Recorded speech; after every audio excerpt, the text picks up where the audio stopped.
माता सीता ने किया था घोर पाप और भोगा था अपने कर्मों का फल।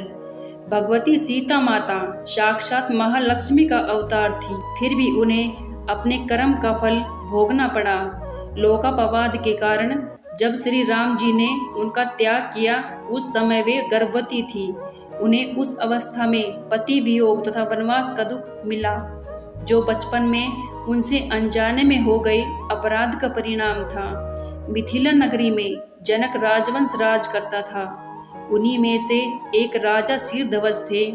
एक बार यज्ञ के लिए वो जमीन जोत रहे थे। उसी समय वहां से एक छोटी कन्या निकलती है। इस सुंदर कन्या को देखकर राजा को बहुत खुशी हुई। उन्होंने इस कन्या को अपनी पुत्री बना लिया। उसका नाम सीता रखा। एक दिन सीता अपनी सहेलियों के साथ बगीचे में खेल रही थी। वहां उन्हें एक तोते का जोड़ा दिखाई दिया, जो बहुत ही खूबसूरत था।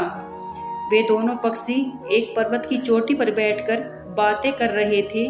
पृथ्वी पर श्री राम नाम से विख्यात एक बड़े सुंदर राजा होंगे। उनकी महारानी का नाम सीता होगा। श्री राम सीता के साथ कई वर्षों तक राज्य करेगी। धन्य है वे जानकी देवी और धन्य है वे श्री राम। तोते की ऐसी बातें सुनकर सीता ने सोचा कि ये दोनों तो मेरे ही बारे में बातें कह रहे हैं। इन्हें पकड़कर मैं इनसे अपने जीवन से जुड़ी सारी बातें पूछ सकती हूँ। इसलिए उन्होंने अपनी सहेलियों से उन दोनों पक्षियों को पकड़कर लाने को कहा। उनकी सहेलियाँ उस पर्वत पर गई और दोनों पक्षियों को पकड़कर ले आई। माता सीता उन पक्षियों से कहती है कि तुम दोनों पक्षी बहुत सुंदर हो। देखो, डरो नहीं, मैं तुम्हें कोई नुकसान नहीं पहुंचाऊंगी। तुम बस मुझे ये बताओ कि तुम कौन हो और कहाँ से आए हो। राम कौन है और सीता कौन है? तुम्हें उनके बारे में कैसे पता है? माता सीता के पूछने पर दोनों पक्षी बताते हैं कि एक बहुत विख्यात महर्षि वाल्मीकि है। हम दोनों उन्हीं के आश्रम में रहते हैं। महर्षि ने रामायण नाम का एक ग्रंथ लिखा है, जिसका पाठ उन्होंने अपने शिष्यों को भी कराया है।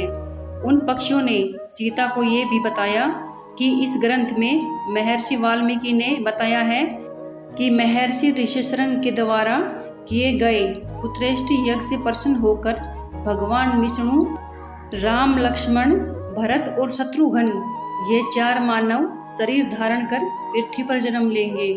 बड़े होने पर श्री राम महर्षि विश्वामित्र और अपने छोटे भाई लक्ष्मण के साथ हाथ में धनुष लिए मिथिला आएंगे और शिव जी के धनुष को तोड़कर सीता से विवाह करेंगे।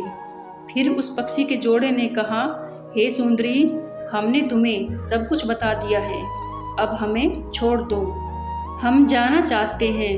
पक्षियों की बातें सुनकर माता सीता के मन में और भी बातें जानने की इच्छा हुई। उन्होंने उन दोनों से पूछा कि राम कहाँ होंगे, वे किसके पुत्र हैं, कैसे वो मिथिला आकर जानकी से विवाह करेंगे। नर तोता बोला कि श्री रामचंद्र का मुख कमल के समान सुंदर है, नेत्र बड़े बड़े और खिले हुए हैं, नासिका ऊंची है, पतली भुजाएं घुटनों तक, गला शंख के समान होगा।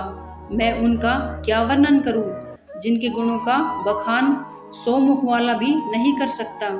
दोनों पक्षी कहते हैं कि जानकी देवी धन्य है, जो जल्द ही रघुनाथ जी की पत्नी बनकर उनके साथ कई वर्षों तक राज करेगी। लेकिन तुम कौन हो? पक्षियों की बातें सुनकर सीता ने कहा कि जिसे तुम लोग जानकी कह रहे हो वो मैं ही हूँ। माता सीता उन्हें कहती हैं कि मैं तुम दोनों को तभी छोड़ूंगी जब श्री राम यहाँ आकर मुझसे विवाह करेंगे। तब तक तुम दोनों आराम से मेरे घर में यह रह सकते हो। ये सुनकर माता तोता जानकी से कहता है कि हम वन के पक्षी हैं, हमें घर में सुख नहीं मिलेगा। मैं गर्भवती हूँ, मुझे जाने दो, मैं अपने स्थान पर जाकर बच्चे पैदा करूँगी। आप चाहे तो उसके बाद फिर से यहाँ आ जाऊँगी। उसके कहने पर भी सीता जी ने उसे नहीं छोड़ा। तब उसके पति यानी नर तोते ने कहा, सीता, मेरी पत्नी को छोड़ दो, वो गर्भवती है। जब ये बच्चों को जन्म दे देगी तब उसे लेकर मैं तुम्हारे पास आ जाऊंगा। तब सीता माता ने कहा, तुम आराम से जा सकते हो, लेकिन ये मुझे बहुत पसंद है। तुम घबराओ नहीं, मैं इसकी अच्छे से देखभाल करूंगी। जब सीता ने उस मादा तोते को छोड़ने से मना कर दिया, तब वो पक्षी दुखी हो गया। पक्षी दोबारा सीता जी से निवेदन करता है कि मैं अपनी पत्नी के बिना जिंदा नहीं रह सकता, इसलिए इसे छोड़ दो। माता सीता, तुम बहुत अच्छी हो, मेरी प्रार्थना मान लो। इस तरह उसने बहुत समझाया, लेकिन सीता ने उसकी पत्नी को नहीं छोड़ा। तब मादा पक्षी ने क्रोध में सीता को श्राप दिया कि अरे, जिस प्रकार तू मुझे इस समय अपने पति से अलग कर रही है, वैसे ही तुझे भी स्वयं गर्भवती अवस्था में श्री राम से अलग होना पड़ेगा। कुछ दिन बाद पति से बिछड़ने के दुख में मादा पक्षी के प्राण निकल गए। पत्नी की मौत हो जाने पर नर पक्षी दुखी हो गया। फिर वो सीता जी से बोला कि मैं मनुष्य से भरी श्री राम की नगरी अयोध्या में जन्म लूंगा। मेरे ही कारण तुम्हें पति के वियोग का दुख उठाना पड़ेगा। ये कहकर वो वहां से उड़ जाता है। कुछ साल बाद उसका जन्म अयोध्या में धोबी के घर हुआ। उस धोबी के कारण ही सीता जी का अपमान हुआ। उन्हें अपने पति श्री राम से अलग होना पड़ा।